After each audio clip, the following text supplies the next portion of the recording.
It's based upon a few lines in the 1640 edition of the Advancement and Proficience of Learning by Francis Bacon.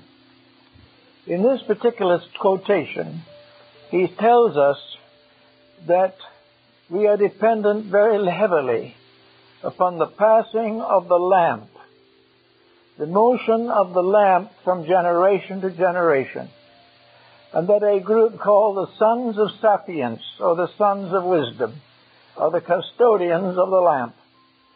And as long as humanity continues to serve the truth, or seek the truth, or keep the rules and laws of proper lineage, these Sons of Wisdom will pass on the lamp, and truth will not fail upon the earth.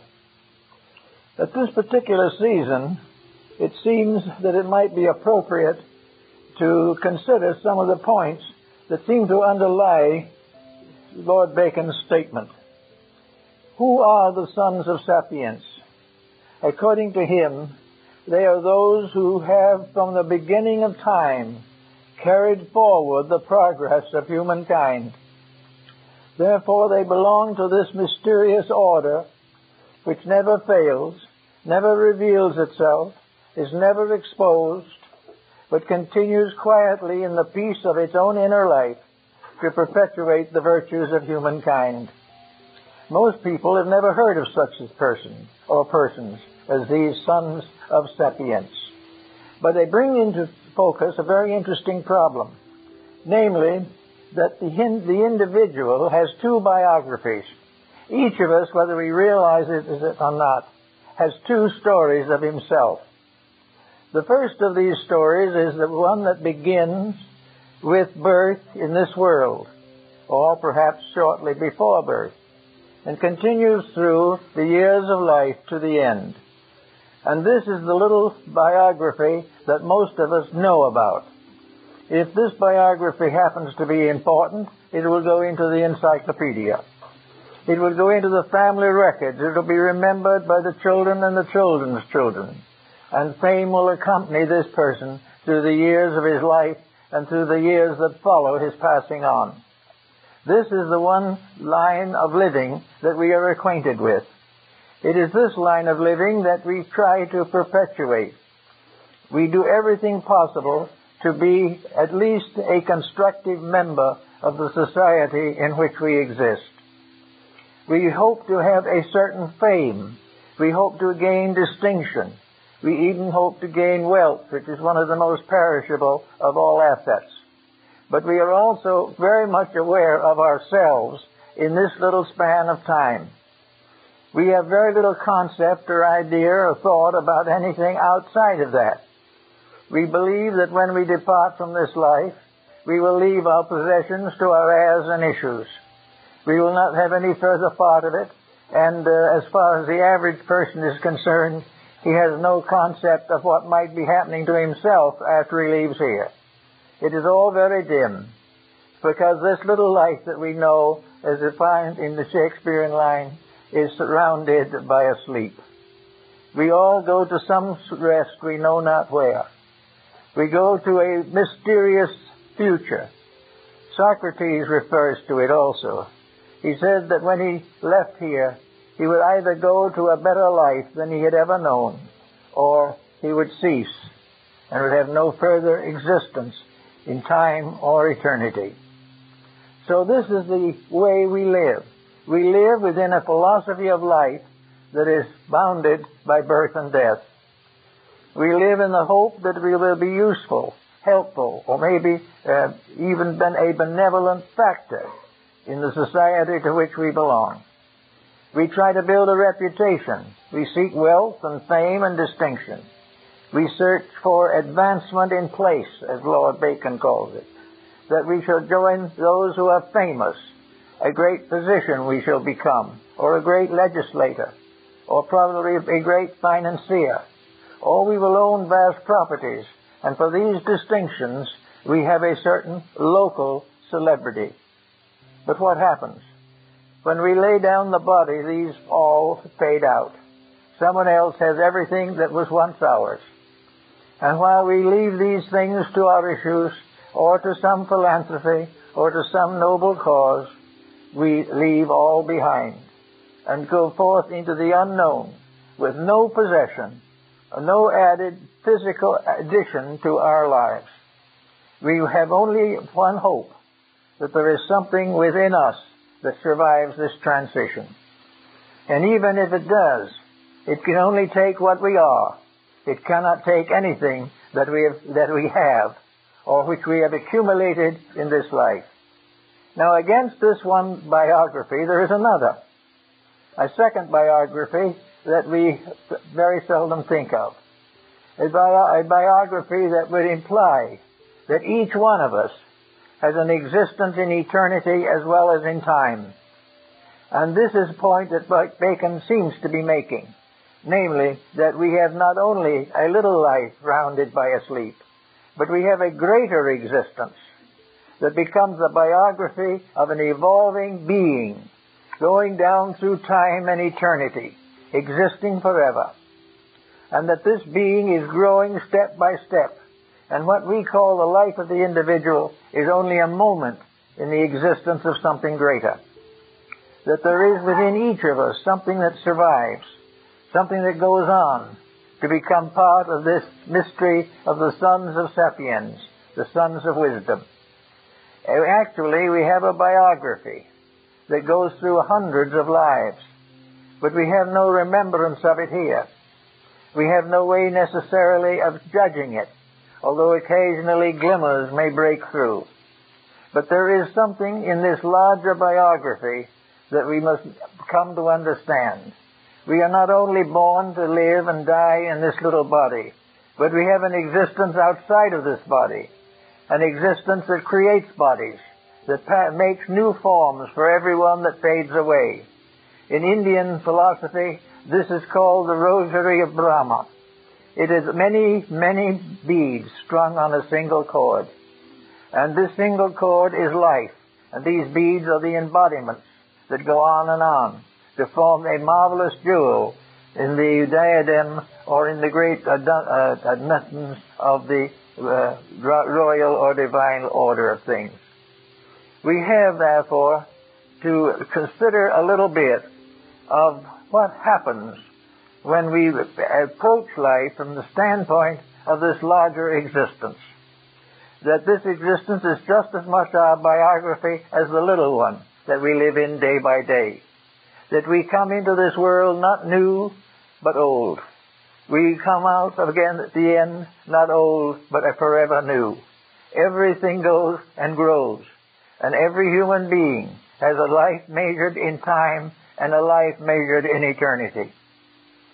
It is the realization of this that becomes one of the great parts of our knowledge, the carrying on of the realization that we were the past, that we are the present, and we must be the future. We cannot say the past is dead, because nothing is gone but shadows. The realities of the past still live, just as they always have. And the past lives in each of us. It lives in our attitudes, our temperaments, our beliefs, our convictions. We belong to the ages. We belong to the Stone Age. And if we look around us in society today, we will find that there are some who are still in the Stone Age, some in the Bronze Age, some in the age of gold or silver, and some in the mysterious age of space that still lies before most of us. We are all of us part of a great growth. And this growth is marked in our blood, in our veins, in our nerves, in our arteries. We bring from the past all that we were, and we will pass on to the future all that we are. All these things are part of one story of life, a story which, if we understand it better, may inspire us to live it better. We can always hope that the more we understand, the more rapidly we can grow and become part of this great plan of things. We are thinking so much now about the becoming of a new age, that the 21st century is approaching, that we are going into something new, and that we are preparing our children and hoping that they will prepare their children for this great transition, in which we will step forward on the great ladder of evolution. But let us not forget that we are also going to be there when it happens. Whether we're alive in this world or not, we will be alive in the next century. We will find new vestments, new bodies, to take on the various attitudes we have developed here. If we have been selfish here and never grown better, then we will be selfish then. We will have all the same attitudes that we have today. And as we change these attitudes and outgrow them, we move forward into a better future. The better future is merely a new time in which to grow, and that growth must go on forever.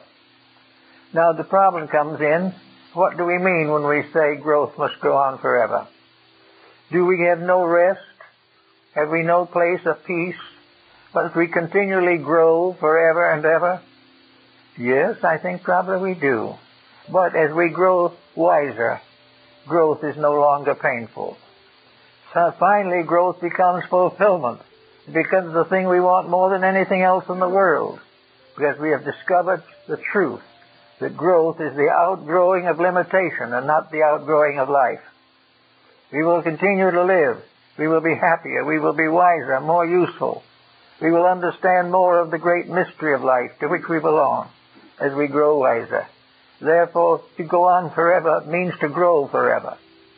And in the last analysis, the greatest of all happiness in life is to grow. To go on to new worlds, new horizons, new concepts. But we must always take with us the baggage of the old.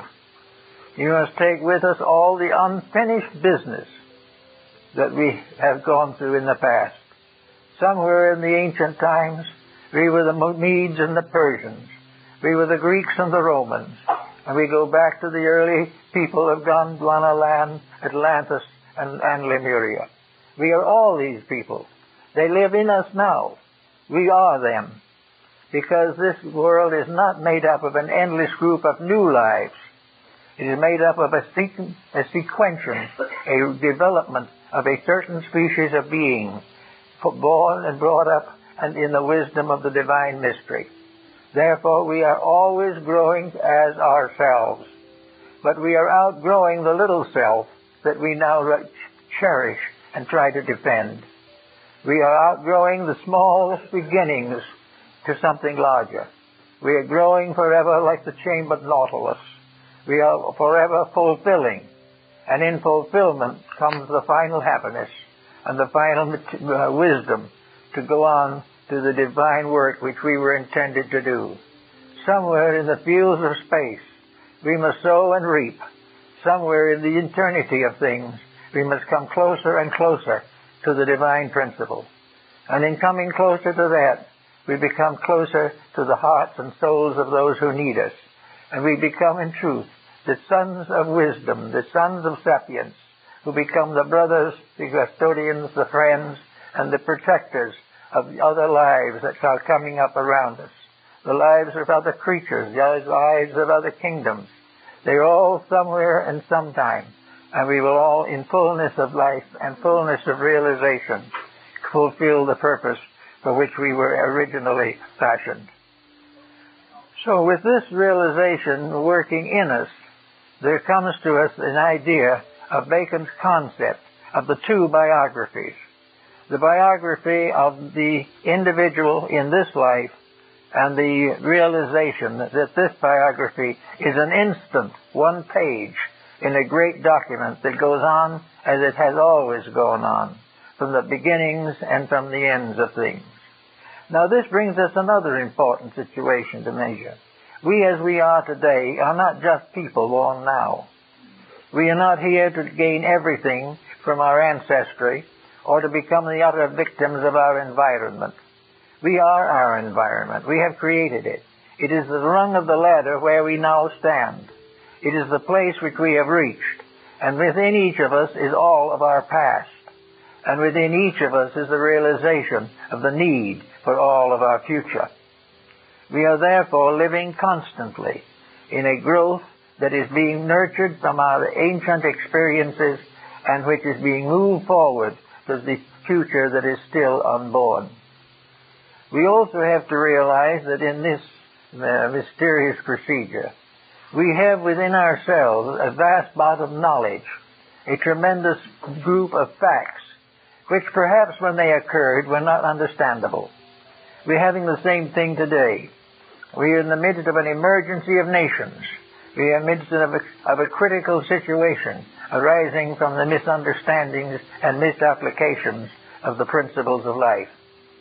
Therefore, we have to realize that within ourselves are locked all of the experiences that have gone before. Everything that has ever happened to us is there somewhere. We do not have a conscious memory of it, but we have a mind of it outside of body. And these wisdoms that we have learned, these lessons that still remain unlearned, are all part of the assets and liabilities of unfolding and evolving human life. So we have this now to go into the part that we have in the past. What are we bringing forward? Are we bringing forward the wonders of the arts and sciences of antiquity?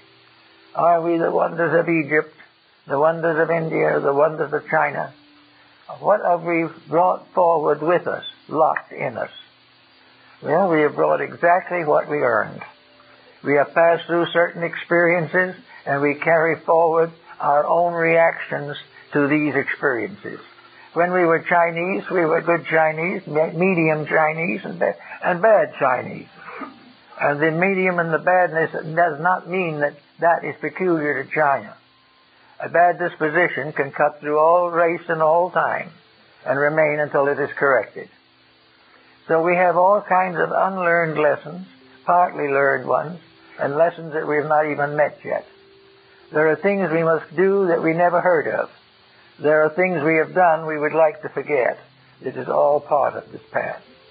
It is a wonderful plan for one mystery of alchemy, namely that no living thing that comes into existence can ever fail. It may fail by the day, but by the age it succeeds. It may not make this particular adjustment in a certain life or in a dozen lives, but in 1,000 lives it will arrive. All these things mean that we are building something, and that our little life here is not something that ends with a model stone in the cemetery. It does not mean that our reputation will be carried by our descendants, and we will be judged good or bad according to public mind. All of the things that happen are part of a plan. Every mistake is as valuable as every virtue. The only problem is that we must keep on building the virtues and keep on correcting the mistakes. If we do this, the whole purpose of life develops. And we suddenly live in a vast unity of life. We live in a magnificence inconceivable. Now, some will say, as some of the scientists have said, that all this sounds very unreasonable for the sake of the fact that we have no evidence of some of these things. But then ask ourselves, what evidence do we have that there is any particular reason for living at all? If we are living on a planet that is gradually going to disintegrate, and we are part of that planet, we will disintegrate with it. Certainly this is not an example of divine economy. It is a waste of everything. Also, it may be said of some of these problems that they are unsolvable, or that we must wait until they solve themselves, or we must elect proper leadership to make these corrections for us. We've tried that. It's not been an eminent success up to the present time. But we know that in this little bottle, which we call the planet, we live and move and have our beings. There is no evidence that we're going to move to another star. There's no evidence that a planet somewhere is being upholstered to receive us gently. We are going to face into the problem that we are on one little ball in space. We have done everything we could possibly do to ruin that ball. We have done everything we could to put all the emphasis upon now. That we must get every cent we can get now. That we must get all the fame and distinction now. That we must fulfill all our appetites, good, bad, or indifferent, now. But this doesn't seem to make much sense either. For the now goes down into the past and all is silence. There is therefore no explanation for man's existence if it all ends in some cemetery. There must be something else. We've also tried the ideas of heaven and hell. They've not been very popular either. They haven't solved very much. We are nearly always condemned by the judgment of our neighbors who don't like us. We have been condemned by religion, by science, by art, by culture. No matter what we do, someone differs. So there's not much solution there. The solution is that we are now carrying within us the wisdom of thousands, maybe millions of years. And we have refused to receive it. We've refused to acknowledge that we are a moment in a vast life much greater than we understand. We are afraid to admit that we are the past. And we are almost afraid to admit that we may be the future, because we are very dissatisfied with the fact that we are the present. All of these things become part of the philosophy of ones that are called the sons of sapiens, the ones who carry on the realization of the sublime purpose that is behind all of these changes that seem so infinitesimal or unreasonable. Now one will say, what proof have we of these changes? Why, what evidence do we have of what I've just said? The evidence, of course, is relative, but one thing that bear in mind. If there is any excuse for our existence at all, if there is anything more to us than a dash of protoplasm, then our present philosophies are inadequate. There is no way to justify the human being part of a practical universe unless something about the human being is practical. To have a world in which things are born and dying forever and never going anywhere, actually. We're always in slavery to something, always fighting for freedom, always killing each other for liberty and enslaved by our own liberties. These things we have to know. What is the problem? I think Bacon sums it up in the simple problem. Is there a reason for existence, or is there no reason for existence? It is as simple as that. Either there is a reason for us, or there is no reason for us. And we cannot believe that a universe that would fill the heavens with solar systems, would fill the Milky Way with countless universes, has no reason for existence. That it is all one grand accident, and we are merely little accidents in the big one. Doesn't make sense. We cannot justify the laws of physics, the laws of biology, the laws of chemistry, the laws of music and art on the idea that we are in a series of accidents, a series of incidents, that our existence depends entirely upon the whims of our ancestors, and that there is no reason for anything. Bacon felt out that it was necessary, therefore, to learn to understand the passing on of the lamp. One of the most interesting symbols of that appears in the work on emblems by a Dutch philosopher, a humorist, an essayist, Father Kats. Father Kats lived in the 17th century, and he wrote a book on all the mysteries of symbolism, and he made pictures of these truths under some symbolic form, because you can't represent them completely abstractly. And in one of these, there is a picture of an old man with a hood and robes standing by the side of an open grave. And he has in his hand a lamp. And he is passing the lamp over the grave to a young man on the opposite side of the grave. And he is passing on the lamp. He is passing on light. He is passing on the most valuable thing in the world, light. Now this is not just the light of the sun, or maybe it is the light of an invisible part of the sun. But this light that he is passing on is the key to the reason for existence. To pass on the light, to pass on from generation to generation growth, fulfillment, release, and obedience.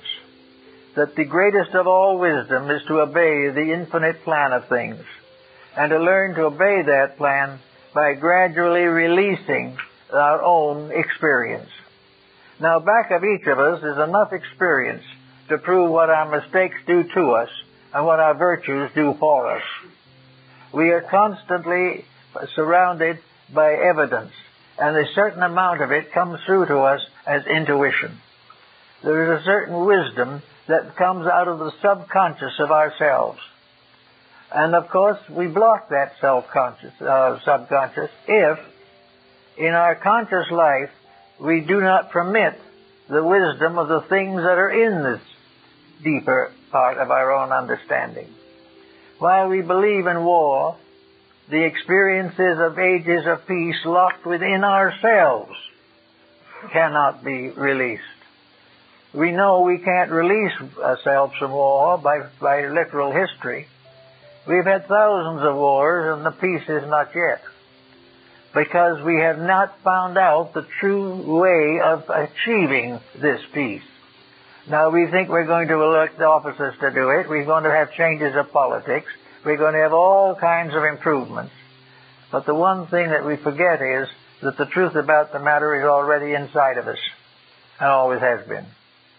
We have just blocked the ability to be ourselves by compromising every principle that we have for a little profit in a shadowy world.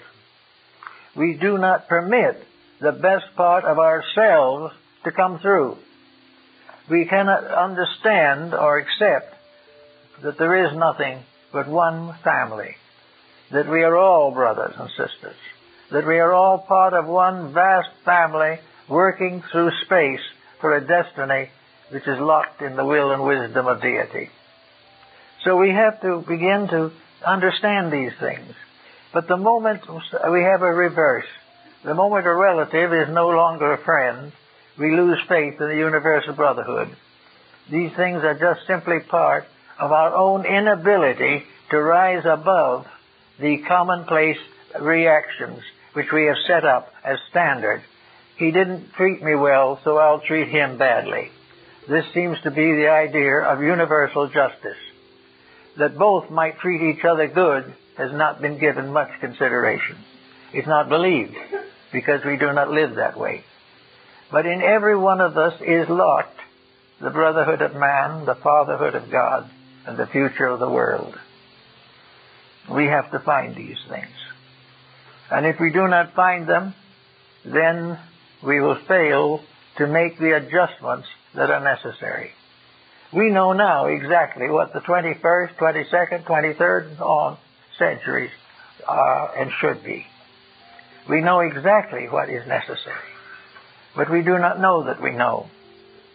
And we have gradually come to trust all of our fate upon the thing that has no substance at all, and that is what we might call environmental circumstances. We are trusting upon the mistakes of each other, hoping to grow by maintaining certain mistakes that seem pleasant at the moment. But it's not going to work that way. There is already a reality. Man has never been left in this world without a teacher, or without a proper key to his own future. The individual has locked within himself the integrity that he cannot find in society around him. He is capable of making the decisions that are necessary for his own growth. And each human being has a little different growth to face and a little different decision to make. But he doesn't need to have someone tell him what it is. It is in himself, if he will allow that which is the wisdom of the inner self to take dominance over the ignorance of the outer self. This transmission must be made by the person himself. And he is given every opportunity to make it. We have not a day go by except we realize the danger of narcotic addiction, the dangers of alcoholism, the dangers of cancer, and all the other problems, and all the social, economic, and political problems of mankind. We know them. We live with them every day, and in our souls and hearts, we know the answer. But we are locked in an environment in which we have given the exterior complete power over the interior. We live only to prove that we are alive today. How we live, what we think, what we do, is no time for consideration. We are in this particular place. We are surrounded by our debts and our liabilities. We are constantly agitated by the fears of war, poverty, disease. And being locked within this little cocoon, so to say, this little prison cell, we come to one of the emblems of one of the great emblem master. It shows a human skeleton seated in a rather jaunty posture. That's now. That's the way we are. And inside of the rib cage is the weeping virgin, the soul. The soul locked in the rib cage of bones, locked in the physical body, which imprisons it because it refuses to accept a life outside of it. Or even if it accepts it, it does so dimly. But when pain comes, an ache comes, or a sacrifice is required, it takes refuge in its own mistakes. This is the mystery, probably, of the brotherhood of sapiens. Now, from the beginning, and we find this in all the religions and teachings of mankind, there have been certain persons. Who they are, what they are, we may never know. But from the beginning, we were given instructors. When we were little children in the great history of the world, we had parents who taught us. Later, we had school people to teach us. And little by little, we have developed from them the great systems of learning, which have their foundations in integrity. These have descended to us mostly through the great philosophies and religions of mankind.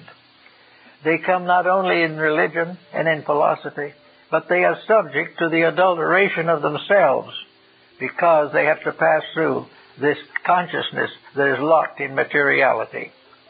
Therefore, our religions become fanatical. Our philosophies become materialistic.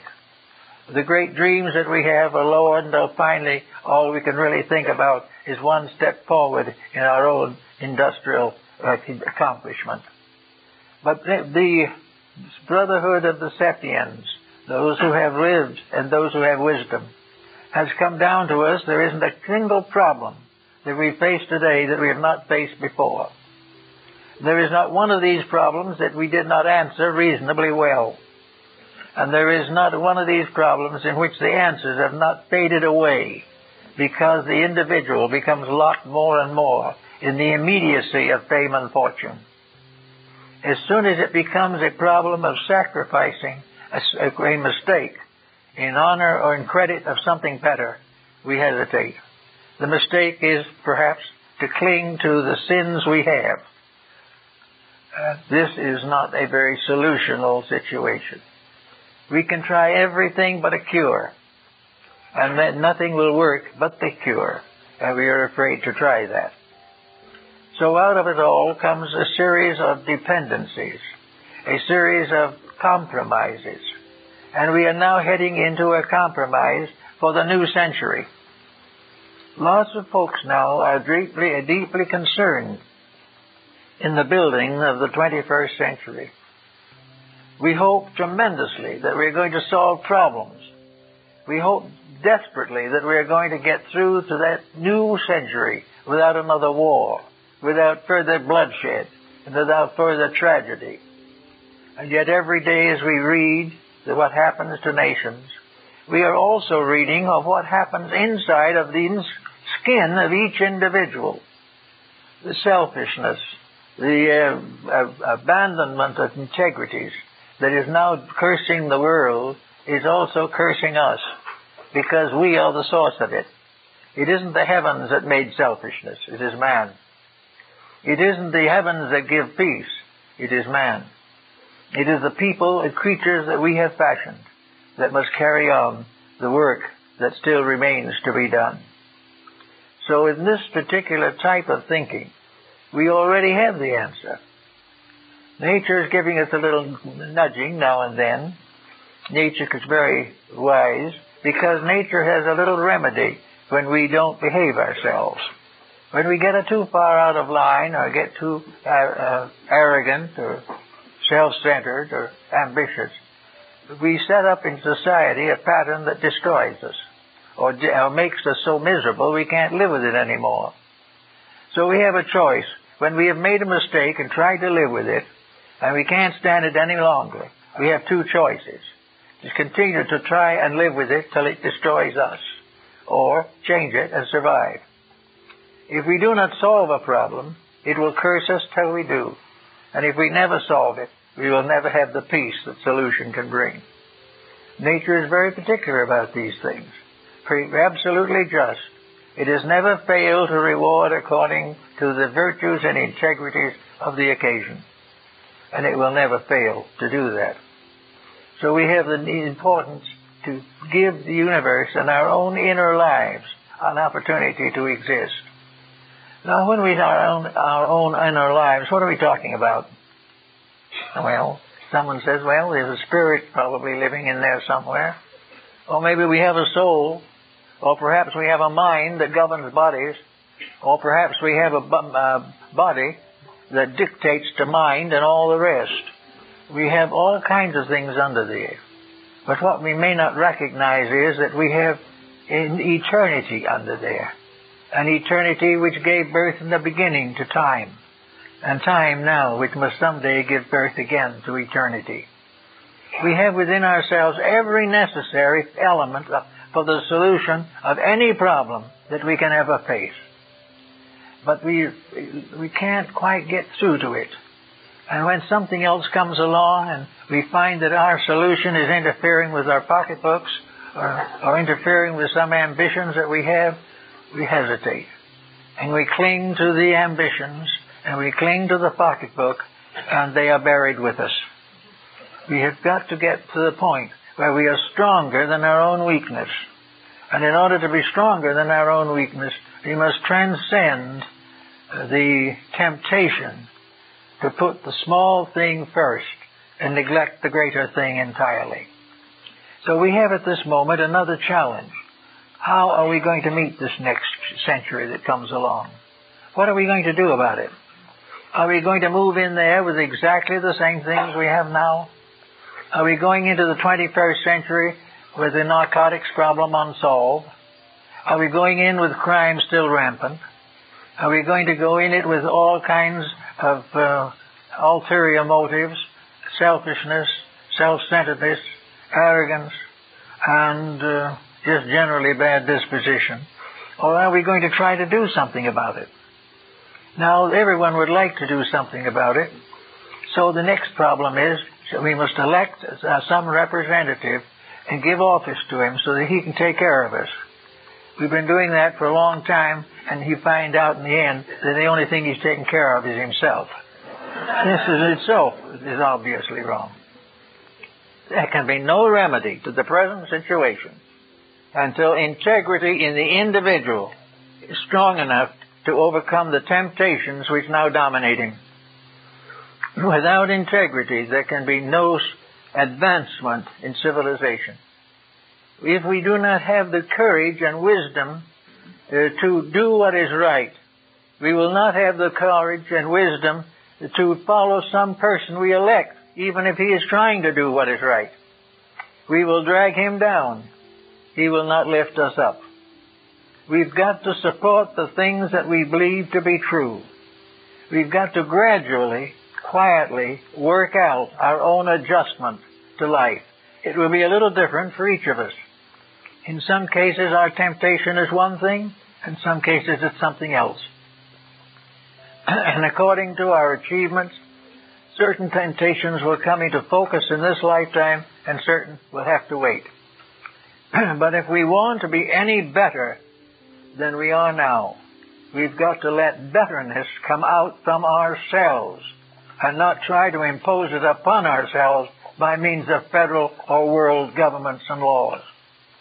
You cannot make a man honest by control of law. You must make him honest by control of himself. And this can be done because we have been given every instrument necessary. We have been given every opportunity, and we have been provided with every evidence of the emergencies which will result if we do not make these adjustments.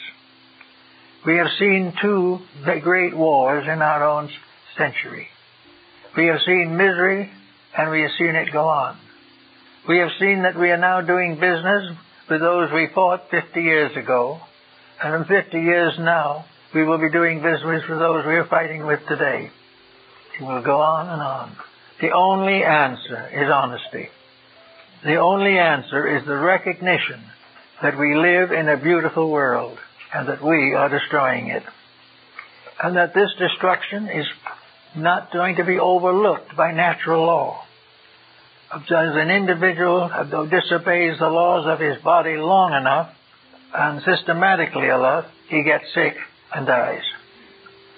If he takes better care of himself, he lasts a little longer. And it is the same way with society. The better society becomes, the longer it will last and the more serviceable will it be. All these things are simply matters of integrity. And nature has one primary objective. It is going to enlighten us if it's the last thing we do. And if we become enlightened, it's the last thing we need to do. So it's an opportunity for all of us to come to be included in this title of the Sons of Sapiens, the Sons of Wisdom. These Sons of Wisdom have in little ways, according to their own insights, discovered one or two of the fragments of reality. They have discovered the importance of peace. They have importance of idealism, of integrity, of morality, of ethics. They have gradually created small central patterns, and their descendants and followers are living them today. We know the peace and brotherhood taught by Christ. We know the compassion taught by Buddha. We know the renunciation of error taught by Lao Tzu. We know obedience to the rules of peace as taught by Confucius. We also know the exact science of redemption as set forth by Pythagoras of Samos. These were the Sons of Sapiens who gave us rules. They are honored, and we regarded as the great benefactors, but somehow we don't emulate them. We don't do the things that they taught us to do. Now the same thing may happen to us. We may have certain ideals, we may teach them, we may do the best we can with them, and the great sea of indifference will close over it. But the fact that it is ignored or rejected has nothing to do with its validity. And in the end, the truth must rule. Other than that, we have no security, no hope of integrity, no hope of fulfillment. And in this universe in which everything is magnificent, even the simplest thing is a miracle. Even those that have little understanding live day by day by a wisdom they know nothing of. All these things are so real that we have the realization that it's quite possible for us to achieve more than we have achieved. Now we are in the midst of another social climax. We are now trying to figure out whether we can put off, at least indefinitely, the next world war. We are also hoping that in some way we will be able to get rid of the rubbish and refuse of the wars that have gone before. We hope we can save the world from the intoxication of toxins with which it has been afflicted for centuries. Realizing that we want to do these things, we are gathering to know how to do them. I think the answer is we have to, each one of us, take the time and the energy to study our own relationship to these things. I think one of the things we all have to do is build a solid foundation under our hope. We cannot really go out and do the things that are necessary unless we have some hope, some belief, some assurance that integrity survives, that there is something about it that will live on. Perhaps this is the greatest mystery of history. And we think of history largely now as a dry record of human mistakes. Well, it has taught that. But in history also is the thread of a glorious success. Within it also is the proof that that which is not right never succeeds, and that which is not right perishes. But out of the ashes of that which is not right rises the phoenix of progress. Something new and better comes into being. There is a growth that is built upon pain, built upon misery, built upon selfishness, but it is all transmuted into a mysterious internal experience which may be very sad and very tired.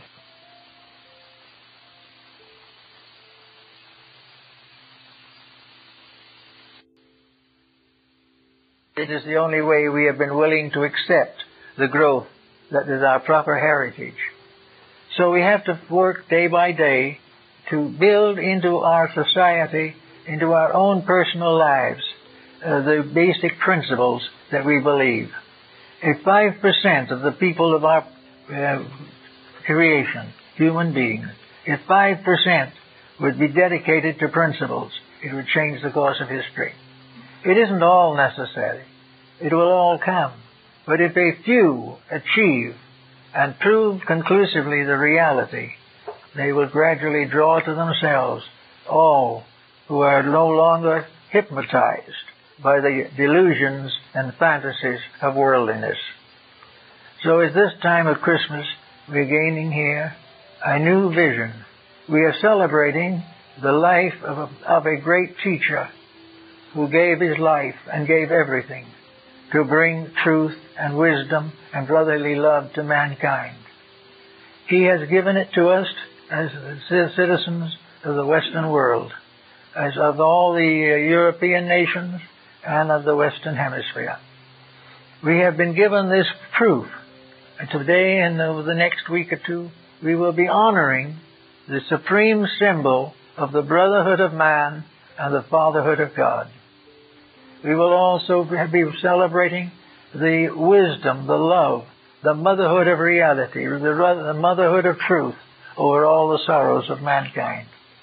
So we will celebrate this, and as a proof of our recognition, we will send Christmas cards and buy gifts and do all kinds of things. But after the ceremony is over, we go back again to the hard realities that we call necessary. We will go back again to doubt and to suffer because we cannot make these better things come true. But they can come true. We may not be able to change everything. But on this Christmas Day, we can make changes in ourselves that might change the history of the world. We don't know. But the real problems of our eternal existence are forgotten. And we go back to the small problems of what our neighbors think of us or how much we're going to have to pay for gasoline. It's all centered here.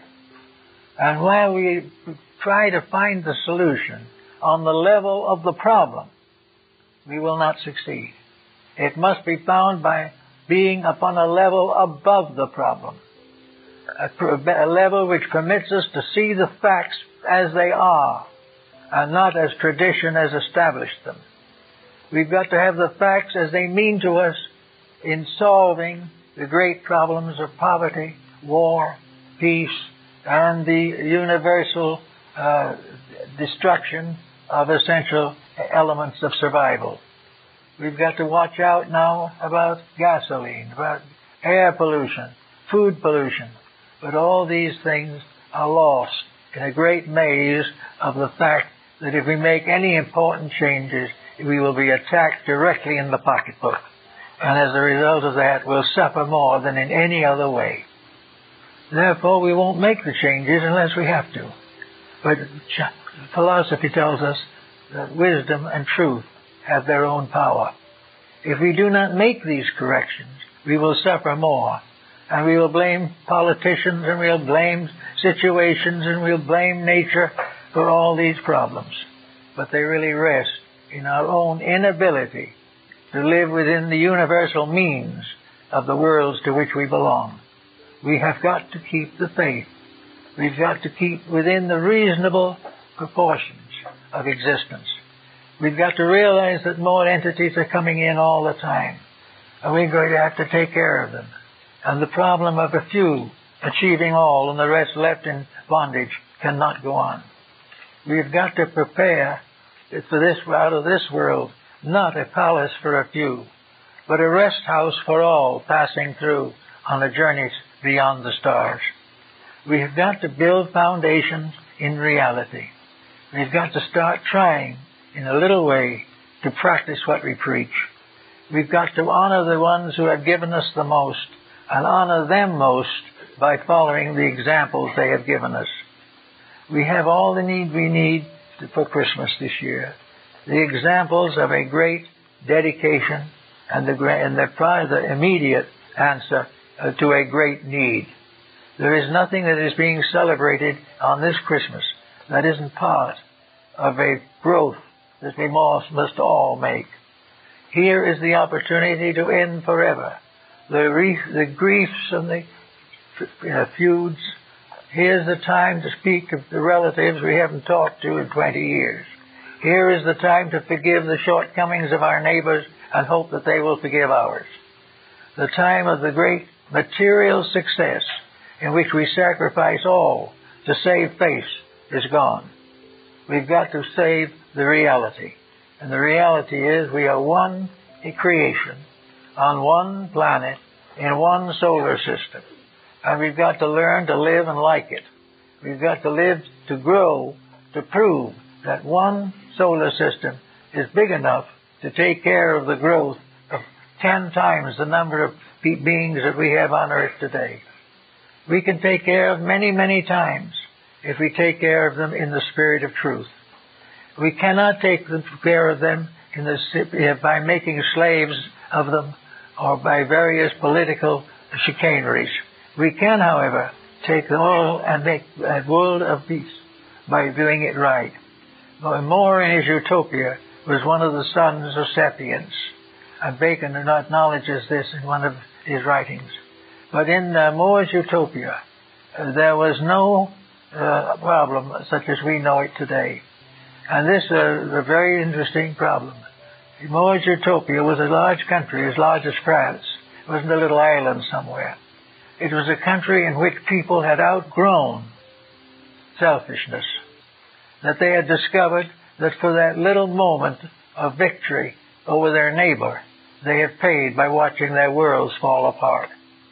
And that out of the unselfishness and dedication of these people to the common good comes a peace that is not broken, and a security that takes the worries and sorrows out of life.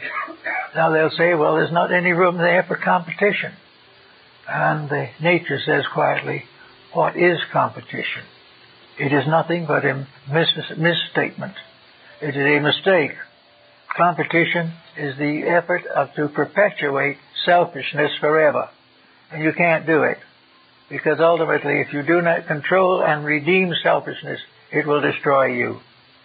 So if we do not want to be destroyed by our weaknesses, we must achieve survival by our strength.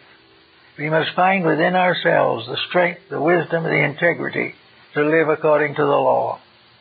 And if we do, we will suddenly find that we live in a universe of infinite love, that everything that has been done is for our own good, that everything is being done as a careful parent tries to take care of a child, and the child resulting in being frustrated goes out on its own like the prodigal son to have its own way, but must finally come back to the realization that there are truths that cannot be broken, and until we keep them, there will be no peace. So this Christmas, coming as we do to the very verge of this new generation that we're thinking about, seems to suggest that we try to do something in the form of personal inventory. that we go around thinking about little things that we can do. Did we have an unpleasant experience with a friend that said something we didn't like, so we haven't talked to them for 6 months? Let's get that out of the way first. Or somewhere along the line, we have been tempted to permit certain immoralities to pass unnoticed. Better take another look at that too. Then we can say to ourselves, what have we done to try to get a little bit more money out of somebody else? What have we done to impose upon somebody else? How are we doing this? How are we doing that? Do we have someone who is in need, who needs a kindly word? Do we need to have a little stricter control of our own children? Do we need to censor our own television programming? Do we need to gradually build into our lives values? As we build one in, two comes out from inside. If we make one step forward, the stored up record of our past will come forward and give us another touch of intuition.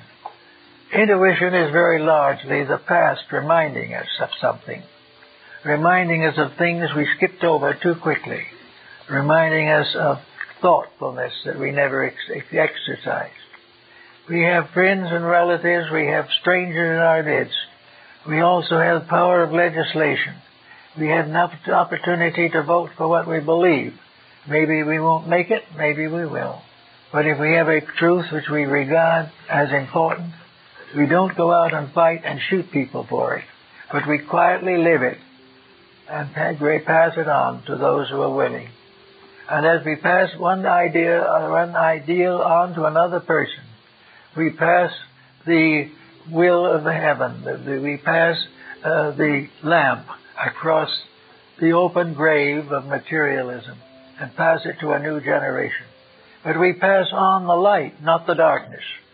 We pass on our achievements and not our vices. We pass on progress and not our mistakes. And when the time comes to start the new century, we ought to be able to pass the lamp of our inner realization of what is right, and make that the great gift that we can make to the future. And each one of us, as we live through the span of our material existence, can share with those whom we love and who love us the wisdom and integrities that have come to us. We can forget all the griefs and grievances and remember the services that we have received, the love that has been given to us when we didn't even appreciate it, the sacrifices that were made for us and we have not even acknowledged. All along, we can gradually transform the uncertainties of ignorance into the certainties of truth. And in doing this, we pass on the lamp. We pass on the example of that which is right.